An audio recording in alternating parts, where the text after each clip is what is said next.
ఓం నమ శివాయ. శంభో శంకర హరంబర మాదేవ.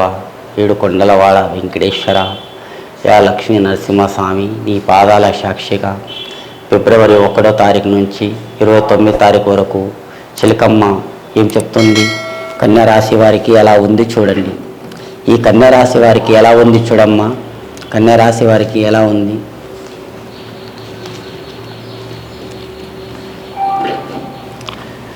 కన్యారాశికి చూడండి,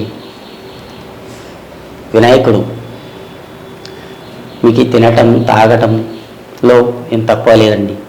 ఆ భగవంతుడు మీకు కలిగిస్తున్నాడు. 10 రూపాయలు కలిగిస్తాడు. మీరు 5 రూపాయలు ఒకరికి మీరు సహాయపడతారు. కానీ అదృష్టం రేఖాటంలో కూడా మంచిగా ఉందండి. మీ ఏ పని చేసినా కానీ మంచిగా ఉంది. కానీ మీరు తొడపుట్టిన వాళ్ళతోటి సుఖపడే జీవితం లేదండి. మీరు తొడపుట్టాలి 4 అన్నారు, కానీ త్రిమూర్తులు ఇప్పుడు ఉండాలి 2.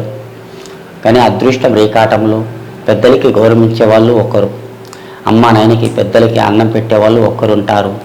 కానీ మీకు మంచి గడియ, ఆ భగవంతుని దయ వల్ల మీకు మంచి గడియలు ఉన్నాయండి. కానీ మీ ఏ పని చేసినా కానీ శుభం ఉన్నది. ఈసారి మీరు ఏదన్నా సాధించాలనుకున్నది అది అవుతుందా లేదన్నట్టు మీ కోరిక ఉంది, కానీ అది తప్పకుండా అవుతుందండి. ఈ కన్యారాశి వారికి ఎక్కడ పోయినా మంచిగా ఉందండి. కొద్ది భార్యాభర్తల్లో లొల్లి, కిరికిరి, పంచాదులు, గొడవలు, పిల్లల గురించి, సంతానం గురించి ఆలోచన ఉందండి. ఆ సంతాన ఫలం మీకు తప్పకుండా కలుగుతుందండి.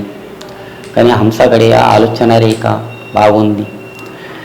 ఏదన్నా కానీ చేయాలనుకున్న పని మీకు తప్పకుండా అవుతుందండి. ఆ భగవంతుని దయ వలన కొలవండి. మీకు అనుకున్న పనుల్లో మీకు మంచిగా జరుగుతుంది.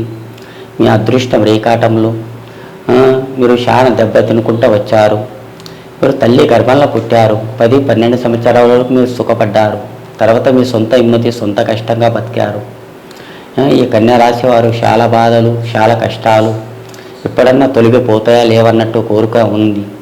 ఈ కన్యారాశి వారు ఇప్పుడు వచ్చేది ఈ ఫిబ్రవరి నెల నుంచి తొలగిపోతాయండి. అనుకున్న పనుల్లో మంచిగా అవుతుంది. ఇప్పుడు పండే అవుతుంది కానీ కాయ కాదండి. ఆ దేవునికి నెమ్మండి. మీ అనుకున్న పనులు మీకు మంచిగా జరుగుతాయి. అదృష్టం రేఖాటంలో కానీ అనుకున్న లెక్కల్లో కానీ శనివారం రోజు షేవిగుండని, కట్టెగుండని మాత్రం చేయకండి. మీకు మంచిది కాదు. కానీ వేసుకుంటే నలుపు వస్త్రం మాత్రం పూర్తిగా వేసుకోకండి. ఒకటి షర్ట్ వేసుకున్నా కానీ మీకు మంచిగా ఉంది. ఫీవర్ నల్ల బట్ట మాత్రం వేసుకోకండి. ఆలోచన రేఖాటంలో కూడా బాగుంది. ఆ భగవంతుని దయ వల్ల కానీ పాముని కానీ కొట్టకూడదండి. పుట్టల పాలేయండి. ఆ తల్లి అమ్మవారు దయ వల్ల మీకు మంచిగా జరుగుతుంది. పుట్టల పాలేయండి, మీకు బాగా జరుగుతుంది. మీకు ఎక్కడ పైన మీకు బాగా బలం బాగుంటుంది. మీకు పెద్దలకి సహకారం కూడా ఉంది. పెద్దలు కూడా మీకు సహాయపడతారు.